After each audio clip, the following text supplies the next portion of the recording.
Assalamu alaikum students. Today we are going to start exercise 6.3. Question number 1 है write an algebraic expression for each of the following. Students, what is algebraic expression? Algebraic expression.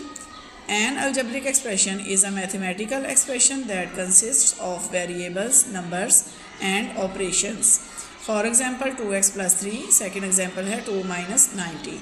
Students, algebraic expression में एक ऐसी expression होती है जिसमें variables होते हैं, numbers होते हैं और ऑपरेशंस मीन प्लस माइनस यानी डिफरेंट साइन ऑफ ऑपरेशंस।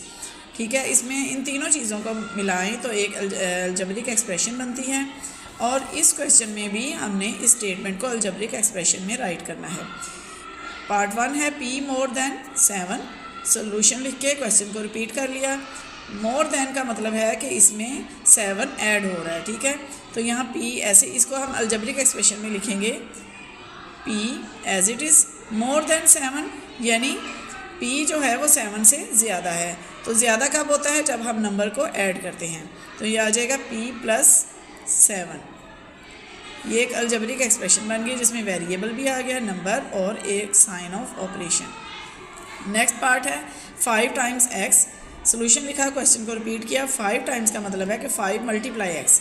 ठीक है, जब भी हम किसी नंबर को किसी वेरिएबल से मल्टीप्लाई करते हैं तो नंबर के साथ वेरिएबल एज इट इज़ आ जाता है, मल्टीप्लाई का साइन। अलजेब्रिक एक्सप्रेशन में मल्टीप्लाई का साइन नहीं लगाते। नेक्स्ट पार्ट है 3 times p plus 4 times q। Solution लिख के क्वेश्चन को एज इट इज़ रिपीट किया। 3 times p plus 4 times q। Students, 3 times p का मतलब है 3 मल्टीप्लाई p, यानी 3 times p 3p plus 4 times q का मतलब है 4q। This is required algebraic expression. Next part 4 है f डिवाइडेड बाई 10। सोल्यूशन बाद क्वेश्चन रिपीट किया। अलजेब्रिक एक्सप्रेशन में जब डिवाइडेड को शो किया जाता है तो हम इसको फ्रैक्शन फॉर्म में लिखते हैं। f डिवाइडेड बाई यानी f को डिवाइड कर रहा है, डिवाइडेड बाई 10। डिवाइडेड बाई के बाद जो भी वैल्यू आती है उसको हम फ्रैक्शन में नीचे लिखते हैं। तो ये भी एक अलजेब्रिक एक्सप्रेशन है, यानी f एक वेरिएबल है और नंबर 10 के साथ ये डिवाइड हो रहा है। नेक्स्ट पार्ट 5 है 18 decrease by 3 times x। Question को रिपीट किया। 18 एज इट इज़ लिखेंगे, डिक्रीज्ड बाय यानी 18 कम हो रहा है। डिक्रीज बाय के लिए हम माइनस का साइन लगाएंगे। अगर इंक्रीज्ड बाय हो या मोर देन हो तो फिर हम प्लस का साइन यूज़ करते हैं। डिक्रीज में चूँकि वैल्यू कम हो रही है इसलिए हम माइनस का साइन लगाएंगे। डिक्रीज्ड बाय 3 टाइम्स x, तो 3 टाइम्स x का मतलब 3x, यानी 3 मल्टीप्लाई x, तो मल्टीप्लाई का साइन नहीं लगाएंगे। 3 मल्टीप्लाई x 3x होता है। Next part 6 1/3 of x। 1/3 mean 1/3। ठीक है, 1/3 ऑफ x यानी मल्टीप्लाई x है तो 1/3x। नेक्स्ट पार्ट नंबर 7 है 1/3 ऑफ x प्लस 1/3। ठीक है, जिस तरह हमने प्रीवियस क्वेश्चन में 1/3 ऑफ x लिखा यानी 1/3x, इसी तरह इसमें भी 1/3 ऑफ x 1/3x होगा, प्लस का साइन आएगा और नेक्स्ट 1/3 आएगा। क्वेश्चन को एज इट इज़ रिपीट किया है। 1/3 of x plus 1/3 of x हो जाएगा 1/3x प्लस, तो प्लस का साइन लगा देंगे। Next 1/3 only 1/3। तो ये हमारे पास अलजेब्रिक एक्सप्रेशन बन गई। नेक्स्ट पार्ट 8 है the quotient of 45 and r। Students, आपको पता है कि कोशेंट तब आता है जब हम 2 वैल्यूज़ को डिवाइड करते हैं। इट्स मीन कि हमने 45 और r को डिवीजन फॉर्म में लिखना है। क्वेश्चन को एज इट इज़ रिपीट किया। The quotient of 45 and r, तो यानी 45 divided by r। It's mean 45 divided by r, यानी इन दोनों को डिवाइड करेंगे तो कोशेंट आएगा। नेक्स्ट पार्ट 9 6 लेस आ नंबर x। क्वेश्चन को एज इट इज़ रिपीट किया। लेस का मतलब भी होता है कि कम हो रहा है, तो 6 लेस 6 जो है इससे एक नंबर x कम हो रहा है तो 6 माइनस x। ये एक अलजेब्रिक एक्सप्रेशन है। नेक्स्ट पार्ट 10 है 25 माइनस 2/5 ऑफ x। क्वेश्चन को एज इट इज़ रिपीट कर लिया। 25 माइनस, हम ऐसे ही इसको अलजेब्रिक एक्सप्रेशन बनाएंगे। 25 माइनस है, माइनस को हम माइनस का साइन लगा देंगे। 2/5 मीन 2/5। अगर 1/5 होता है तो 1/5 होता है, 2/3 होता है तो 2/3 होता है। जैसे वैल्यू है उसको फ्रैक्शन फॉर्म में लिखा जाता है 2/5 ऑफ एक्स यानी 2/5x।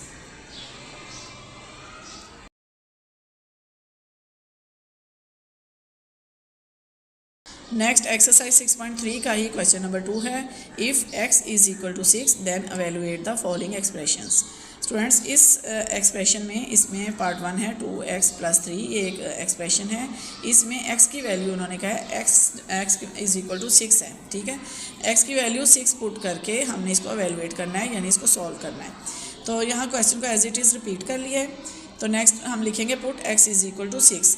तो put x is equal to 6 कहाँ से आया, ये क्वेश्चन में गिवन है, ठीक है। तो हर पार्ट में हमने x की वैल्यू 6 ही पुट करनी है क्योंकि ये क्वेश्चन में x की वैल्यू गिवन है। यहाँ कोई भी वैल्यू गिवन हो सकती है क्योंकि x एक वेरिएबल है तो इसकी वैल्यू चेंज होती रहती है, लेकिन यहाँ जो गिवन है हम वही लिखेंगे।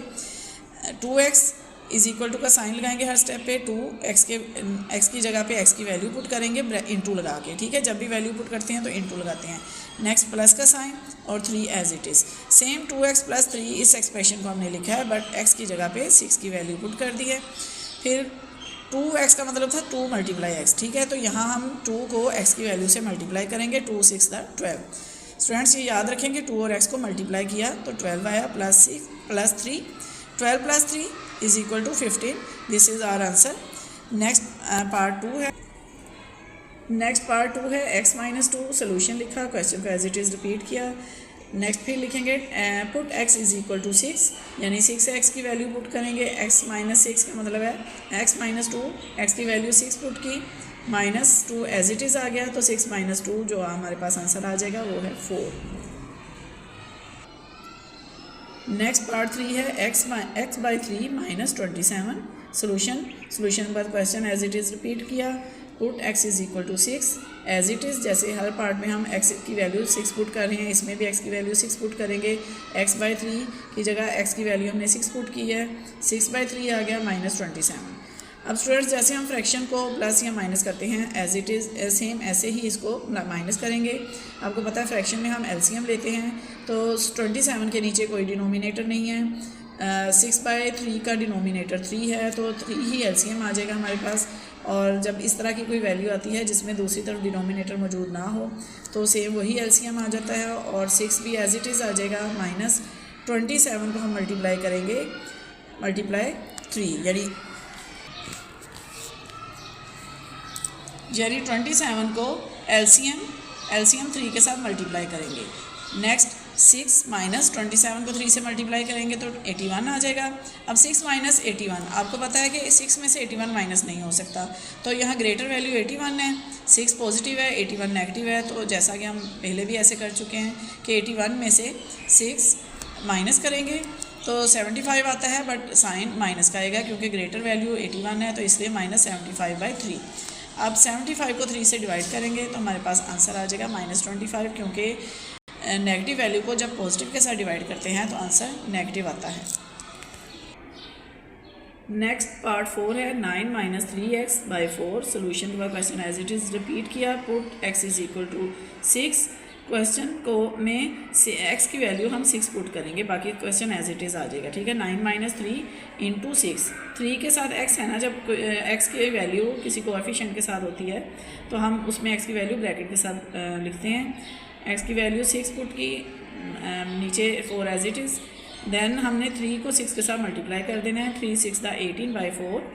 अब इसमें भी एक फ्रैक्शन है और एक होल नंबर है, इसको माइनस करेंगे एज इट इज़, 4 एलसीएम आ जाएगा, 18 एज इट इज़ और 9 × 4 यानी 9 को हमने 4 के साथ मल्टीप्लाई करना है एलसीएम के साथ।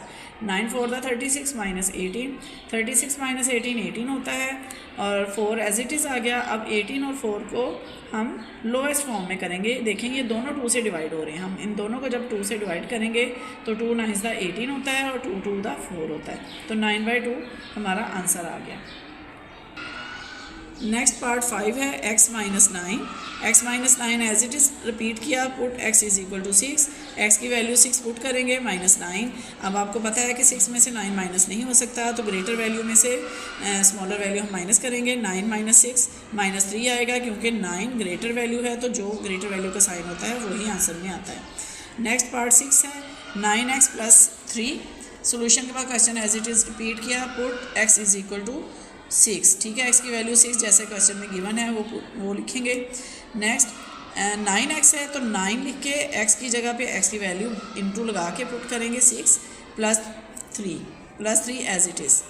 अब 9 और 6 आपस में मल्टीप्लाई हो जाएगा, 9 6 था 54 प्लस 3 हमारे पास आ जाएगा 57।